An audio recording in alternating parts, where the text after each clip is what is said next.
Halo teman-teman, jumpa lagi di seri belajar meditasi ya. Kita kali ini akan membahas tentang hukum alam di seluruh semesta raya ini. Sebenarnya hukum alamnya ada dua. Ini mungkin nyambung dengan video yang berjudul tentang melihat semuanya dengan kesucian. Jadi kita telah belajar di video melihat dengan kesucian itu bahwa manusia itu seluruh semesta alam ini sebenarnya semua makhluk adalah ingin bahagia dan ingin bebas dari penderitaan. Seluruh saya meremata, melek mata, kedip mata itu adalah saya ingin bahagia dan ingin bebas dari penderitaan. Ekspresi yang paling murni pun misalnya ini berbagi juga satu ekspresi ingin bahagia atau ya ekspresi bahagialah, wishing dan bebas dari penderitaan. Meskipun ya saya pribadi bahagia, tapi memang ada ekspresi ini berbagi gini. Ini kan ekspresi bahagia dan mengingatkan diri saya juga agar bebas dari penderitaan. Jadi pahami ya, berarti kan ingin bahagia, ingin bebas dari penderitaan. Nah kalau kita lanjutkan, ingin bahagia dan ingin bebas dari penderitaan itu berarti ingin pulang ke rumah keindahan, ke rumah kesejatian, ke rumah kebahagiaan. Berarti ingin pulang ke rumah Tuhan, ingin pulang ke rumah keindahan, ke hadirat Tuhan. Dan ya berarti itu hukum nomor satu, ingin pulang ke rumah Tuhan. Nanti hukum yang kedua adalah ingin memberkahi. Jadi ingin wishing, kayak kita memang ya ingin bahagia, ingin bebas dari derita. Nih saya merem melek, ini matanya ingin lega gitu ya. Ingin misalnya saya berkedip mata supaya nggak pedes tuh, respon alamiah tubuhnya ingin bahagia, ingin lega. Saya merubah-rubah posisi duduk ya. Nah, kakinya itu kan supaya lega, supaya bebas dari kontraksi. Nah, yang kedua adalah ingin berkarya, ingin membagikan bahagia yang bebas dari derita itu ingin dibagikan, ingin memberkahi, rahmatan lil alamin, ingin berlomba-lomba dalam berkah, ingin memberkahi seluruh alam. Itu memang sudah alamiah dari dalam hati kita. Nah, saya ingin bercerita menggunakan satu perumpamaan, meminjam salah satu guru yang sangat bijaksana, yang begitu indah. Mungkin teman-teman sudah pada dengar ya, sudah pernah dengar dari salah satu ajaran Samawi ya, Nasrani. Gurunya ini ya Yesua Hamasia, atau ya disebut kadang-kadang Nabi Isa, Yesua Hamasia atau Yesus ya, Yesus Hamasia ya. Yesua ini adalah salah satu, beda-beda ya kalau setiap ajaran menyebutnya ya, tapi ya kita anggaplah salah satu orang bijaksana yang begitu indah. Dan tiap-tiap ajaran nanti memaknai beliau dengan berbeda-beda. Nasrani berbeda, Islam berbeda, Hindu berbeda, dan macam-macam ya. Buddha nanti berbeda, akan menanggapi beliau dengan berbeda-beda. Nanti ada yang menyebut bodhisattva, ada yang menyebut avatar, ada yang menyebut beliau utusan Tuhan, ada yang menyebut beliau putra Tuhan. Dan itu oke lah ya, bebas. Tapi salah satu yang memang kita akan bahas ya adalah beliau mendeskripsikan satu hukum alam, beliau mendeskripsikan satu cara kerja semesta ini. Dan saya ingin menggunakan cerita beliau untuk menjelaskan tentang hukum alam ini. Jadi ceritanya ini yang pertama, beliau ditanya tentang seperti apa sih kerajaan Tuhan itu, atau ya beliau akan sharing tentang hukum alam itu. Seperti apa sih kerajaan Tuhan itu? Beliau akan menjawab ya. Yang pertama adalah seumpama ada seorang ayah. Nah, ini cerita ya. Ada seorang ayah kemudian punya anak. Anaknya 2. Dan nanti ada anak sulung, ada anak bungsu. Nah, nanti yang anak bungsu ini dia kayak tidak puas gitu loh. Dia ingin mencari satu hal di luar sana, di luar dari rumah bapaknya. Ini saya cerita dengan terjemahan bebas ya. Silakan kalau mau lihat yang asli ya silakan lihat di internet. Perumpamaan anak yang hilang ya. Dan intinya anak ini akan dia mencari kemana-mana. Nanti akhirnya anaknya ini mencari sesuatu yang di luar rumah bapaknya. Jadi dia meminta warisan. Kemudian dia ya ini poin yang penting ya. Dia minta warisan, kemudian dia pergi keluar mencari-cari sesuatu di luar, mencari kebahagiaan itu. Kemudian tidak menemukannya. Akhirnya sampai dia rekoso tuh bekerja keras sampai nanti jadi dia berfoya-foya, kemudian dia jatuh miskin, bekerja keras, memberi makan makannya adalah jadi satu dengan hewan gitu ya. Pokoknya poinnya adalah ya sengsara. Akhirnya dia pulang ke rumah bapaknya, ke rumah ayahnya. Kemudian begitu sampai di rumah ayahnya dia dipestakan. Kalimatnya saya ingat adalah sembelilah anak lembu tambun itu. Ya, jadi dikasih pesta, dikasih sembelihlah anak lembu tambun itu tuh, ayo berpesta. Kemudian pulang ke rumah anaknya, ke rumah ayahnya, ke rumah papahnya. Kemudian dipestakan. Nah nanti anak sulungnya itu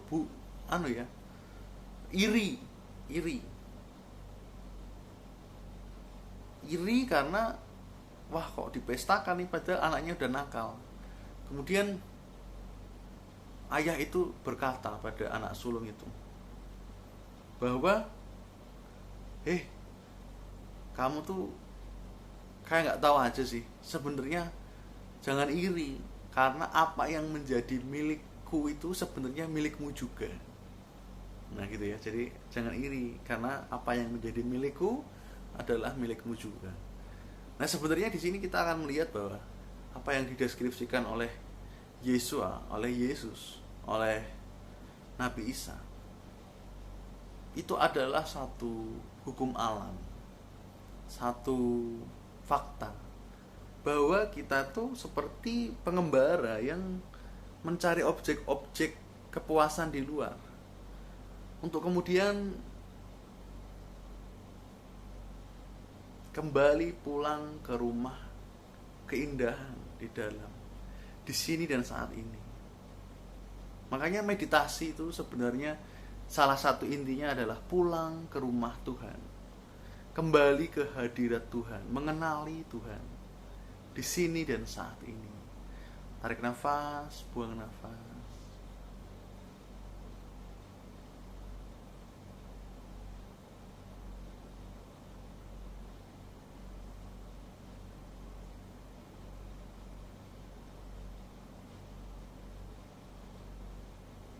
Ya seperti itu, pulang ke rumah keindahan di sini dan saat ini.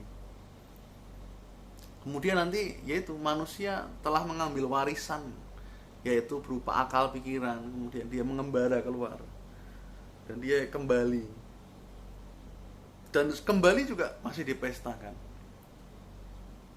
Dan untuk orang-orang yang religius, dia akan iri kadang-kadang nasihatnya jangan iri, karena sebenarnya dimanapun Anda, mau Anda rajin, Anda seperti apapun karma Anda,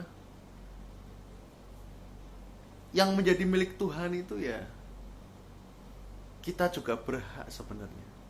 Kelimpahan, kebahagiaan, cinta kasih, welas asih. Nggak pernah sebenarnya kasih Tuhan, rahmat Tuhan itu meninggalkan kita, tidak pernah. Jadi ya itu ya perumpamaan yang bagus untuk dipahami semua ajaran, semua agama. Perumpamaan yang kedua adalah berkarya. Jadi ditanya juga, seperti apa tuh kerajaan Tuhan? Yesus berkata seperti seorang yang, ini saya pakai bahasa yang bebas lagi ya, jadi seorang yang punya duit, punya modal, atau istilahnya itu talenta. Jadi punya modal, dia membagikannya pada 3 orang. Satu orang dikasihnya 10 duit, yang orang kedua dikasihnya 5 duit, yang satu orang dikasihnya 1 duit.